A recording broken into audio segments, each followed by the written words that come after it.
জনকে আগুন দিয়ে পোড়ানোর জন্য পেট্রোল কিনে নিয়েছে, 11 জন পুলিশ তাদেরকে রক্ষা করতে আহত হয়েছে।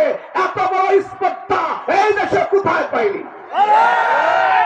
এই জন্য বললাম ইসকন, মোসাদ, র, সিআইএ সব এখন ঐক্যবদ্ধ।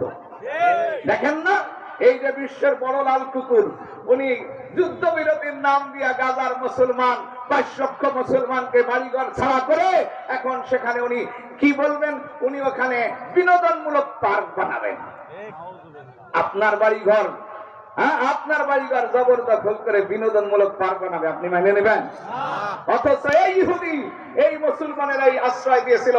যেদিন হিটলার মারতে মারতে এদের কোনো অস্তিত্ব ছিল না, সারা দেশে ছড়ায় ছিটাই ছিল, এই লাল কুকুরেরা এদেরকে আইনা বললো এরা শরণার্থী হিসেবে এখানে থাকবে, এদের বাড়ি নাই ঘর নাই, এই কথা বলে আমাদের মুসলমানের উপর চাপাই দিয়া আজকে ফিলিস্তিনের মুসলমান